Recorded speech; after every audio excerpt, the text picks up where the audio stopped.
Drake Toll with Locked On Big 12 here on College Football Addiction. We are talking about the SEC this week. Not because they're going to dominate the ratings, not because they have the most teams in contention for the playoff, not because their games have been very exciting. Oklahoma lately has been great. Georgia's looked really good. We are SEC haters to some degree. There is good football that's played there. There's no doubt about it. There's a lot of talent. They'll put the most guys in the NFL. None of that is what we're talking about. We are talking about the worst slate of games imaginable this week for the SEC. We talked about this in the offseason, and here we are ranting about it again. Tragedy is the right word. I put it up there with some of history's worst moments. The Hindenburg. This is the Titanic of weekends. Hindenburg. Yes. Did you ever think you'd get a Hindenburg reference on College Football Addiction? That's a deep track, man. That blimp went down instantly. Like as soon as that blimp caught fire, it was done. This is like Coca-Cola in Atlanta cutting the Diet Coke with lime for as long as they did. Like that, this is a tragedy. I call it the Citadel week in the SEC. And not one of these teams are playing the Citadel, but it's still Citadel week because this is where you slot the SEC to look around and say, well, it was better than a bye. This conference only plays 8 league games. BYU didn't get to choose who their ninth opponent was. The SEC does, and by and large, they choose the Citadel. And I saw an SEC fan tweet something along the lines of, well, it's better than doing a bye week. It's kind of not. Because I think Auburn lost their Citadel game to New Mexico State a couple of years ago. Jerry Kill in New Mexico State, which is hilarious. And I'm hopeful that A&M or somebody slips up this week against their bye week. Samford and Texas A&M. We're in the heart of college football. We're about to see Michigan, Ohio State next weekend. We're going to see a top 25 caliber game between BYU and Cincinnati in Cincinnati at night this week. There are some classics. We've got a couple of big games. Georgia Tech Pittsburgh play this week. Pittsburgh Miami play next week. USC is going to play Oregon. Michigan. Yeah, you mentioned Michigan, Ohio State. Conference matchups that just make my tickle. Like I'm feeling good in my tummy. This is awesome. And then I'm going to turn my TV on to the SEC Network and SEC Plus and SEC Network. And I'm reading all the TV schedules on Saturday, November 22nd, 2025. And here are the opponents. Coastal Carolina, Western Kentucky, Mercer, Eastern, I think that's Eastern Illinois. It might be Eastern Indiana, whichever one EIU is. Charlotte and Samford are playing top 10 teams. So where the Big 12 is going to, my thing is, I would value, I believe this, and this is how the committee believes as well.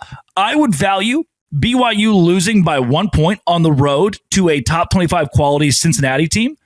Same as we saw Notre Dame lose. We've seen Alabama lose. We've seen plenty of Texas lose to quality opponents. I would rather do that than beat the hell out of Samford or Charlotte or Mercer or win by 10 against Mercer, which is probably going to be Auburn's case here. And that's the mentality of the SEC. They would rather go lose on the road to Missouri by 1 than beat the hell out of Coastal Carolina. I really believe that's how the committee is going to value these games. I hope that's how they value these games because it's just such a throwaway that you get to skip a game.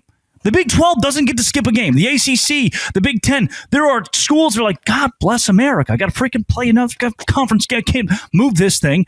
That's not the case for the SEC. They do it every year right here, and it just sucks.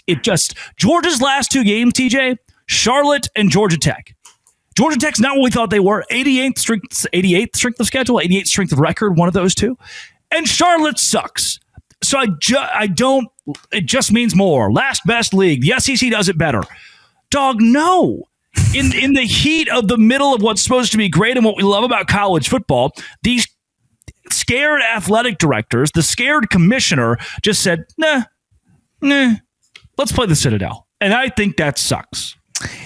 It is brutal because we know what we really love. Bad for the people. It's bad for the people. We're on November. It's November 18th. These games happen on November 22nd. You know, Drake, what we have left? We have 2 weeks left. And you know what we've been waiting for that we haven't really gotten yet this year is that chaos week. Oh, that chaos week in November. And listen, we were kind of close last week because Oklahoma did win. Now that's two CFP teams that were playing in Tuscaloosa.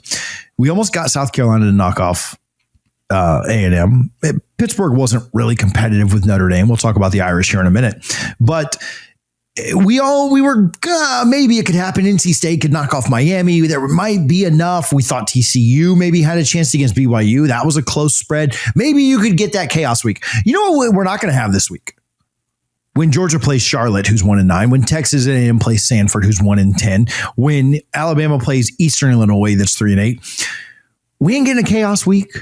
We ain't getting that. And maybe it'll be rivalry week, but if the ACC's already locked up by then, if the Big 12's already locked up by then, the Big 10 is irrelevant because we know it's going to be Ohio State and Indiana there. Maybe if Michigan wins against Ohio State, you just flop them out, but then Ohio State's still going to the playoff. It removes the opportunity for that chaos week. And so, yeah, I mean, it just means more. I get it. I understand. Listen, I gave the SEC its praise. They're going to put more guys in the NFL. They're going to have more teams than anybody else in the college football playoff. They have more teams that are on the bubble than anybody else in the college football playoff. But a week like this, happening in late November, it's bad for the sport.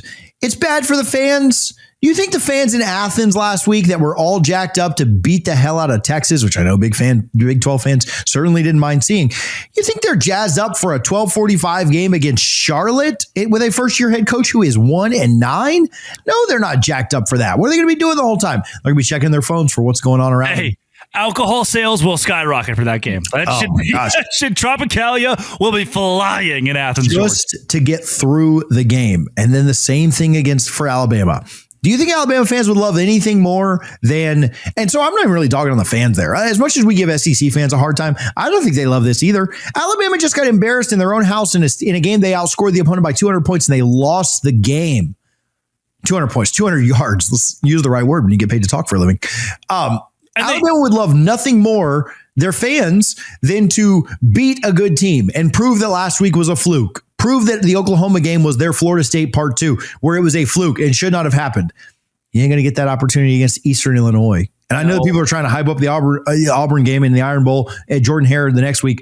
Let's be honest, Auburn's not a very good team either, and they're probably ain't much better than playing Eastern Illinois. But I'll tell you that it's bad for the fans. It's bad for the sport.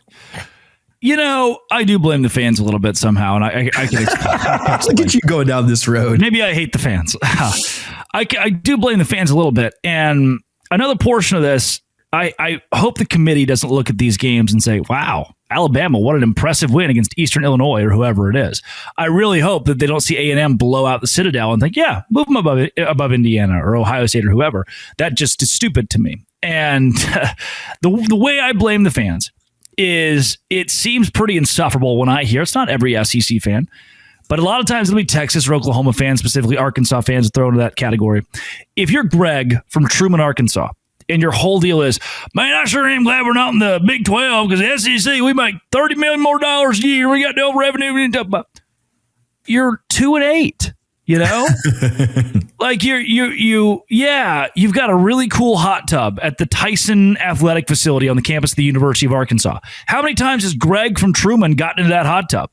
Hey, do weight room? How many times have you lifted in that weight room? What to what degree, aside from somehow still concession prices and ticket prices rising, to what degree has that $30 million helped your life? It hasn't. It's just helped you see your team go 2-8. So I do blame the fans to some extent because I think that the SEC fans love to tout, oh, money, we can afford to buy this game. We need an extra game off because the SEC is so brutal. Like, dog, it doesn't affect your life like that. It's not that deep.